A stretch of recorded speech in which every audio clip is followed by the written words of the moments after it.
Welcome to this explainer. If you just take a second to look around right now, it's pretty clear that so many of us are desperately searching for hope. We're looking for a safe space to be vulnerable, and really just for someone to understand us. So today, I want to talk to you about what it means to truly listen. I want to share this incredibly beautiful parable that acts as a profound mirror for our own lives, specifically how we navigate what I call the in-between chapters. You know those seasons, right? The times when you're caught squarely between where you began and where you're trying to go. You are still becoming. And the big question is, how do we heal the tired, unfinished parts of ourselves while we're stuck waiting in that gap? To explore this, let's look at the magical library of our story, a mystical place known as the GLU, or the Great Literary Universe. In the GLU, there are times when a story just gets stuck. Think about it. What actually happens to a narrative when it feels like absolutely no one is listening? Or when it's dismissed as being too small? Well, the truth is, these stories fold themselves up. They make themselves smaller. They hide their absolute best sentences as a defensive reaction against self-doubt and neglect, retreating into the shadows because they feel like they just don't matter. See, much like the sequels of our own lives, these stories are delivered to the literary world in part, not whole. Only parts of them are released at a time. They are still becoming. And tucked away inside this vast library, there's this ordinary-looking space that most people would just walk right past. It's called the Shelf of Pauses. It holds all these abstract moments. Tiny pauses, long pauses, pauses shaped like heavy sighs, and those awkward pauses tucked right between unfinished sentences. When a story gets stuck and desperately needs help, one of these pauses actually acts as a distress signal. It emits this small, tired, lingering glow. It's essentially a quiet plea from the darkness that softly whispers, "Hey, I am still here." That soft glow leads to a hidden doorway, opening up into something called the Guarded Apathy Prism, or the GAP. Picture a soft pearl gray fog. And honestly, we all experience this heavy fog in our own lives when we feel overwhelmed and forgotten, don't we? But hear me out on this. The GAP is not a trap. Not at all. It's actually a quiet listening place. It's a protective sanctuary where tired stories can just rest securely without being rushed, dragged, or pulled open by force. In our parable, when a human child named Eli spots that glowing pause and bravely steps into the fog, they're joined by three magical guides known as the In-Betweeners. Meet Ari, Link, and Seamus. Their entire purpose in the glue is to rescue stories that are stuck right between their beginnings and their endings. And as we follow this group into the mist, they show us exactly how to invite true vulnerability into the room, paving the way for honest stories to finally be told just as they are. So, how do they do it? Well, these in-betweeners operate on three core rules of profound empathy. First up, Ari teaches us patience. We do not tell it to hurry. Second, Link manages the environment. We bring right, but not too much. And third, Seamus addresses the heavy emotional burden of self-doubt. We remember for it until it can remember for itself. This right here is exactly how you approach an exhausted chapter in someone's life, with extreme, unyielding gentleness. You never, ever force it. Let's focus on Link for a moment. Link carries this mystical lantern called Lucid. It holds a concealed flame that reaches right into the soul of the one in need. But here's the catch. You absolutely cannot ignite this flame with big, fancy, or perfect words. Performance and perfection simply do not heal a tired soul. Instead, Lucid is ignited exclusively by kind words, honest words, unhurried words. That is the only fuel that breathes life into the lantern and offers the true comfort of presence. Link actually refers to this mystical tool as a light that listens. When fueled by those kind and honest words, Lucid fills with a safe, soft golden light that simply warms the air without burning anything. And here is the truly profound reality of it. The light flickers and glows warmer with every single honest answer. This is absolutely key to inviting vulnerability into the room. It creates a space so safe that true and honest stories can be told exactly as they are.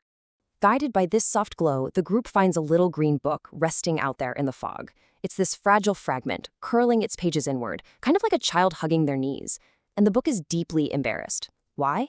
Because it genuinely believes its story is only about a small thing. You see, it's just a story about a child sharing a biscuit with a hungry bird. It feels completely overshadowed by grand, epic tales of dragons and kings, so it has hidden its best sentences away in profound shame. Now, watch what Eli does here, because it's brilliant. Eli doesn't grab the book. Eli doesn't force it open to read its contents. Eli simply sits down near it and asks a gentle question. Are you the story that forgot why it mattered? Wow. Patient curiosity creates a safe space. In our own lives, when we're dealing with someone who's hurting, or even when we're facing our own quiet pain, a gentle, unhurried question is almost always how the best rescues begin. Through that unhurried listening, Eli helps the little book completely reframe its narrative. Eli points out that, hey, a biscuit can actually be a very big thing if someone is hungry. Together, they realized the biscuit was actually breakfast. The act was kindness, and the ultimate result was the profound act of being seen. Eli validates that noticing a hungry creature is an incredibly important kind of compassion. And as the book finally feels heard, Link's lantern glows even warmer. Empowered by this genuine, gentle empathy, the little book physically transforms right in front of them. The hesitant, pale ink on its pages suddenly darkens. It stops hiding. It actually stands up, shakes out its pages, gives this tiny little bow, and proudly reveals its true title, The Biscuit and the Bird. It even takes a moment to thank Eli for not forcing it to become some flashy dragon story, realizing it matters exactly as it is. Right beneath that title, a brand new subtitle appears on the page, a story about how little kindnesses are not little at all. This is such a vital message for anyone waiting in the in-between. Those seemingly minor chapters of your life, the quiet acts of daily endurance, those simple passing kindnesses, they are never ever truly small to the ones who need them. In fact, they're the very heart of the story. As the little green book heals and finally accepts its own worth, the entire atmosphere of the GAP completely shifts. That heavy pearl gray fog slowly begins to lift, rising up the way a sleepy child lifts their head from a pillow. The lantern turns the surrounding fog a pale morning blue. This specific color perfectly symbolizes the quiet, hopeful hue of a new beginning, one that hasn't even made any noise yet. And here is the most beautiful part, the ripple of impact. This healing isn't isolated. Because the environment is now safe and warm, the other exhausted story fragments resting nearby begin to stir. Words start returning to lost pages and forgotten stories on other shelves. A picture of a boat remembers the sea and draws a tiny blue wave. Bringing empathetic light to just one tired story awakens all the fragments around it. The honesty spreads, unveiling the hidden stories caught in the fog.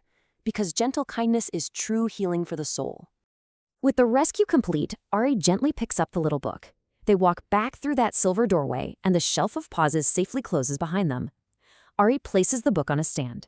This is the mysterious way of words. They heal, and they return the story home to the one who desperately needs it, lighting up their path to guide them right into their next season of life. But before they leave the book to sleep, Seamus steps forward. He carries pockets full of these folded paper stars, literally a pocket full of second chances.